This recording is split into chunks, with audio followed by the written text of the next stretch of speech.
Assalamualaikum warahmatullahi wabarakatuh. Perkenalkan, nama saya Siti Sarah Mahir. Saya dari jurusan D3 Keperawatan dari Poltekkes Kemenkes Ternate. Di sini saya akan menjelaskan tentang prosedur pemeriksaan fisik pada pasien gangguan oksigenasi patologis sistem pernapasan dan kardiovaskuler. Yang pertama, pemeriksaan fisik kecukupan oksigenasi dan sirkulasi. Pernapasan adalah upaya yang dibutuhkan untuk mengembangkan dan membuat paru berkontraksi. Kerja pernapasan ditentukan oleh tingkat komplikasi paru, tahanan jalan napas, keberadaan ekspirasi yang aktif, dan penggunaan otot bantu pernapasan. Struktur dan fungsi saluran pernapasan. Fungsi utama sistem respirasi adalah menjamin tersedianya O2 untuk kelangsungan metabolisme sel serta mengeluarkan CO2 hasil metabolisme sel secara terus-menerus. Respirasi dapat didefinisikan sebagai gabungan aktivitas mekanisme yang berperan dalam proses suplai CO2 keseluruhan tubuh dan pembuangan karbon dioksida. Adapun fisiologis respirasi terdiri dari yang pertama ventilasi pulmonal, kedua difusi, ketiga perfusi pulmonal, keempat transportasi, kelima regulasi. Masuk pada pemeriksaan fisik. Yang pertama, inspeksi. Dilihat dari mulai pernapasan bibir, posisi tiroid, ketidakmampuan berbaring, penggunaan otot tambahan, respirasi trikostal, spilling, peningkatan diameter atau AP, takipnu, kusmaul,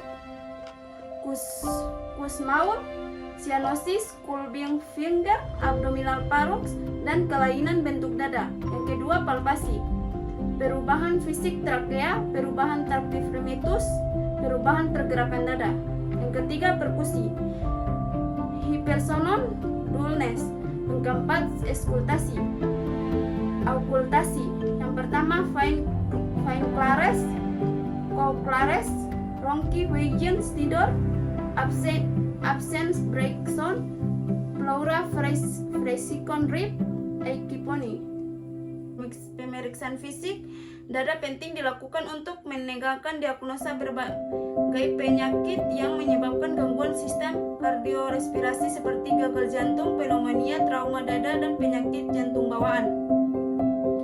Prosedur di sini, persiapan pasien sebelum dilakukan pemeriksaan fisik pada dada setidaknya 4 pada privat bagi pasien dengan penerangan yang baik, tenang, dan nyaman.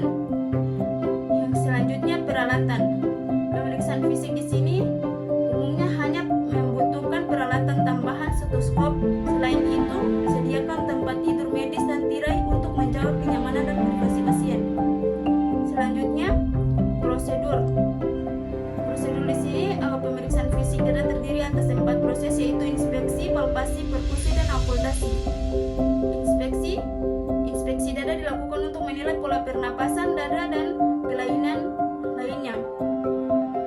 Selanjutnya, terdapat 3 kas pola pernapasan abnormal yang harus diperhatikan pada pasien, yaitu pernapasan Gay-Stokes-Biot dan Kussmaul.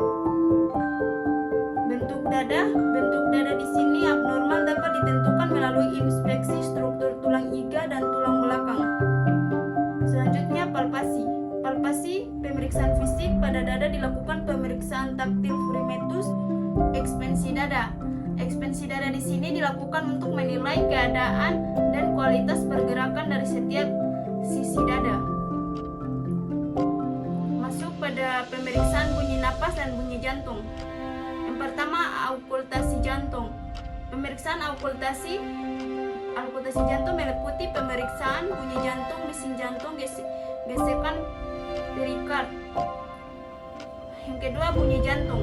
Untuk mendengar bunyi jantung diperhatikan lokalisasi dan asal bunyi jantung. Menentukan bunyi jantung 1 dan 2. Intensitas bunyi dan kualitasnya, ada tidak bunyi jantung yang ketiga dan bunyi jantung yang keempat, irama dan frekuensi bunyi jantung. Selanjutnya, suara napas. Ada vesikuler, suara napas vesikuler terdengar dari semua lapang paru yang normal, bersifat halus, nada rendah, inspirasi lebih panjang dari ekspirasi. Suara tambahan. Pada pernapasan normal tidak ditemukan suara tambahan. Jika ditemukan suara tambahan, indikasi ada kelainan. Adapun suara tambahan adalah yang pertama ralex atau crackles, yang kedua ronki, weijing, flora, freikon.